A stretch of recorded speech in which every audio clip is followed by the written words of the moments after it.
Hello there everyone. How you doing on this super Saturday, November the 16th, year 2024? Hopefully doing outstanding. Yep. My last video I made, whenever that was talking about some of my top investing mistakes, I believe. So I'm going to talk to you today about some of my successes with investing. But remember, every time with investing, there's pros and cons. There's risk you take. If anyone ever tells you, oh, this investment's the best, I guarantee you'll get this great return, or it's all positive. Yep, they're lying to you, okay? Every investment has risk to it. So don't forget that. Every investment has risk. And you've heard me say on my channel, I think the greatest way to wealth, fastest way to wealth, is through investing with real estate.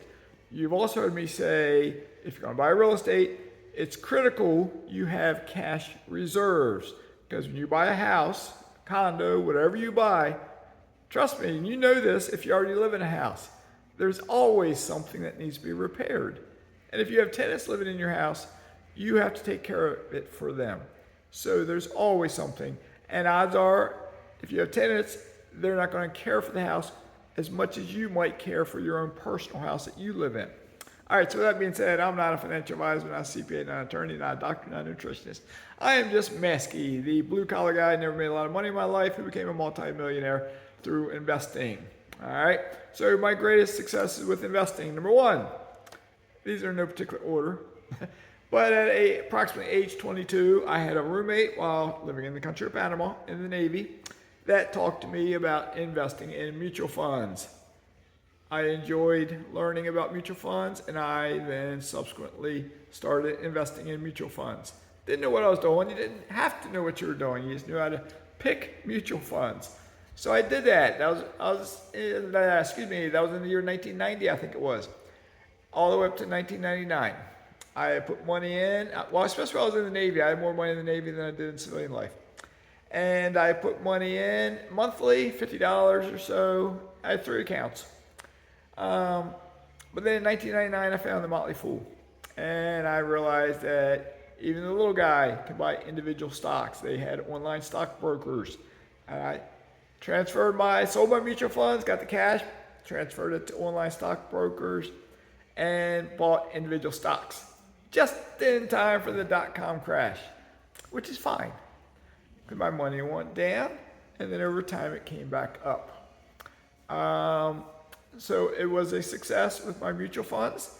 In the 90s, it was just an upward trend. I pulled money out at different times for a variety of different things. But 1999, individual stocks, another success.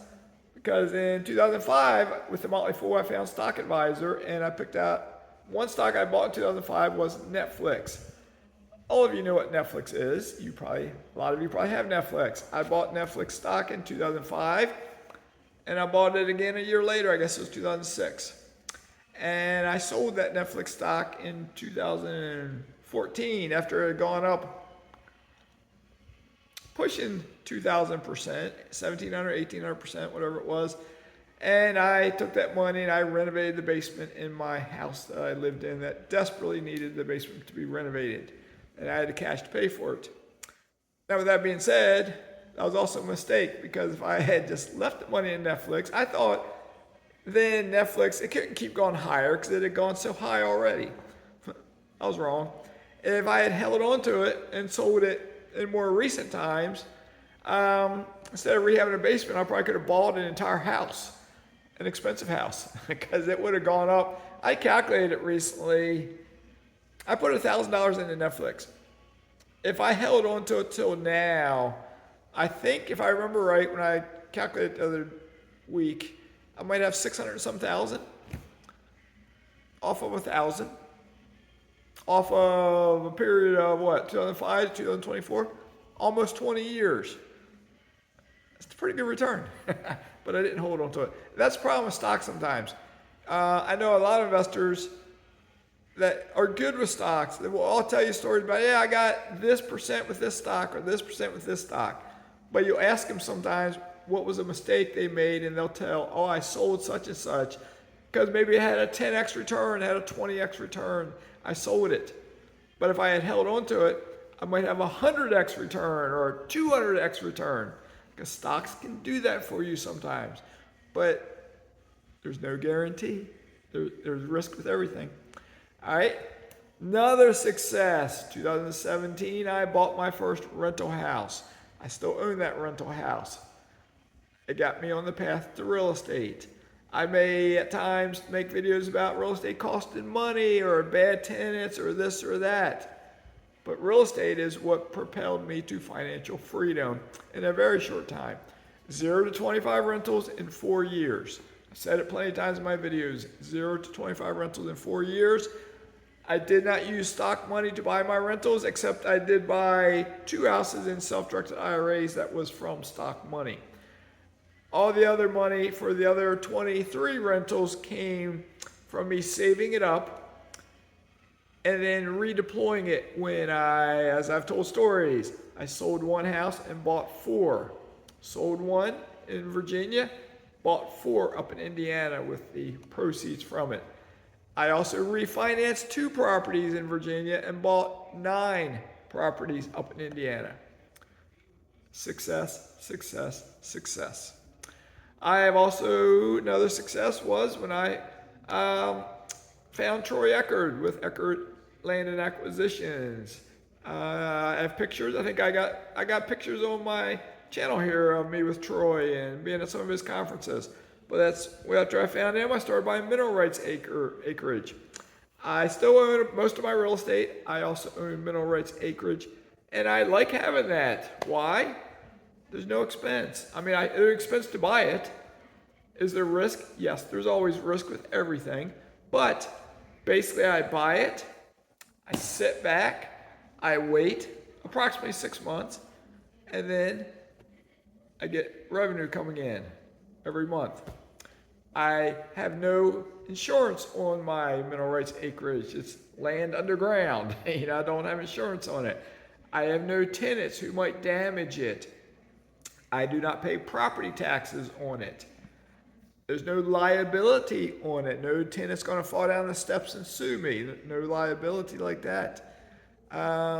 Some people might say, well, what if we go to an alternative energy source and oil is no longer our energy source? Yeah, it's not going to happen anytime soon. I'm a big fan of solar and wind. I'm a fan of alternative power. I will go on record with saying oil pollutes the world. But if you look at yourself in the mirror, look at what's in your hand, look at what's in your house. Almost every single thing we use has oil in it. If I said, let's get rid of oil right now, and you're watching this wearing glasses and wearing clothing, odds are your glasses would disappear and your clothing would disappear, because there's petroleum used in the production of clothing. There's petroleum used in glasses. There's petroleum used in every single piece of plastic. There's petroleum probably used in that picture back there. This couch I'm sitting on, this white, whatever this material is on this couch, there's petroleum in it. let me see something. I have a tube chapstick. Look at the ingredients on chapstick. Where's that? It's on there somewhere. Not seeing it now, but it's on there. It might be on the package. Petroleum. If you're a female or you have a spouse or girlfriend, look at their cosmetics. Look at the ingredients. Petroleum. Look at the road. Petroleum. Look at your car. You might have a Tesla, an electric car. Guess what? Petroleum. Your dashboard, every piece of plastic in your car. These solar panels on your roof. What are they made out of? There's petroleum in there. How did they get to your house? With a truck. What's that truck propelled with? Petroleum. The tires on your vehicle, petroleum. And on and on and on. So is there risk? Risk? Yes, there's risk. But is there success? Yes. If you do not want any risk, work all your life. Never invest. Work till you die. You don't have to worry about risk then. And if you're going to invest, know you're going to have some investment go sour. You're going to have some investment cost you money. But if you stick with it, you will have success. Even if you are a bad investor. Let me talk real quick about real estate. If you buy a house, it's just a bad house. It's a bad house. But you keep it for 30 years. And maybe you keep tenants in there, but you always get bad tenants because it's a bad house. And you have bad luck with it. But guess what? Over 30 years, you paid off your mortgage, if not earlier. You now own that house free and clear, probably from your tenants paying your mortgage for you. And that's with buying a bad house. Odds are, if you buy more than one property, they won't all be bad houses. You'll have some good houses. Odds are, if you buy stocks, they won't all be bad stocks. Stocks, though, have an outside influence.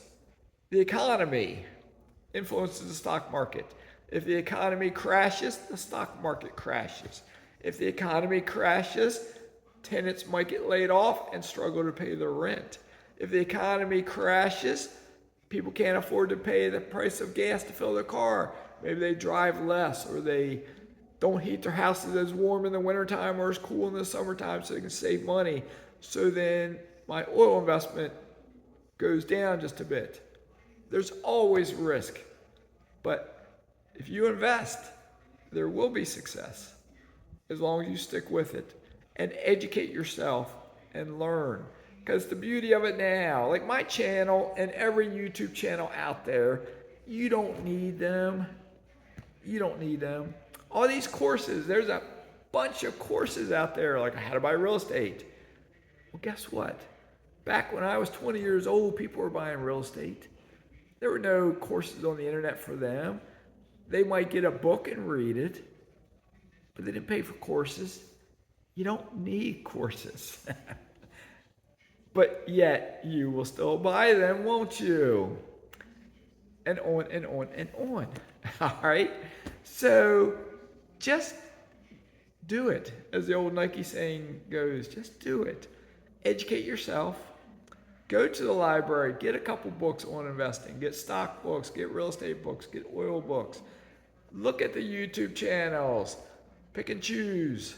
You know, watch a little bit of mine. Watch a little bit of someone else's. No one is the top person to watch. No one is the best at what they do. Sure, there are some that have had more success. Sure, there are some that had the right kind of timing or the right connections, or they just did better. I know investors that started buying real estate in their 20s. I know investors that became a millionaire in their 20s. I know investors that are young buying big apartment complexes and stuff. Okay? And every investor is better than a non-investor. All right? So become an investor. Make that your number one success when you make the decision that you will become an investor. Doesn't matter what you're investing in, because there's a lot. And you will have failures. And I encourage you to get some investment that has substance to it. Even stocks have substance to it because they're backed by companies in the United States or in the world. They're companies. If you buy stock in Starbucks, can't you walk into a Starbucks store? If you buy stock in Disney, can't you go stream Disney on your TV or go to a Disney amusement park? If you buy a rental house, can't you go walk in your rental house? If you buy oil, don't you put gas in your car? Don't you put oil in your motor? Don't you use plastic? But if you buy crypto, and I know crypto is getting bigger and it's popular and it may become an alternative currency in the United States, but what substance is there? Can you touch it? Just food for thought. Not saying you can't make a good investment in crypto. You can. There are people that do. But be aware. I talk about risk. Seems like crypto is kind of like the wild, wild west sometimes. And it seems like some of these people that were young and that got wealthy end up going to prison. So I don't know. Just be careful. Be careful. Be careful with all you do. Stay safe with all you do. do what they call, do your due diligence in all you do. You know what I'm going to do? Talking about doing. Maybe I'll do it while this video is uploading because it's in the afternoon, so the videos take a while to upload in the afternoon. Let me just walk over here. This is what I'm going to do. I'm going to go out and get in that pool out there. I know you can't see it very good, I don't think, but I have cleaned that pool deck. I had a pool guy here this morning cleaning my pool. I've cleaned my dock because I'm preparing. Probably the next video I may make another video in this house, but I will be back down in Panama pretty soon. All right, and I think I've said it on this channel, if I don't sell this house, I'll be back living in this house in a couple months. Yeah, you've seen the house before. The missus isn't here. If she was here, I wouldn't be spinning around showing you everything. But it looks different than when I lived here before. It looks more modern, as I think I've said before. So, with that being said, have a great day. Mazske is going to go swimming in his pool because I'm in South Florida. And it's cool out there today, actually, but I have a pool heater. And when I checked a little bit ago, my pool was 81 degrees. It may be 82 by the time I go out there and get in it. But the air temperature is a little bit cooler. But the water temperature, 81 degrees, it's warm. I go down to Panama, I'll be swimming. I'll be walking on the beach. I'll be working out in the fitness room because it's warm there too. So anyway, stay warm wherever you are. I might go out and get the mail also because it came just a little bit ago. So with that being said, tell me about your successes. Tell me about your failures. If you got any good successes or failures and you want to appear on my channel one day, shoot me an email. My email is in the description of all my videos. So with that being said, have a great day. Mazke's signing out.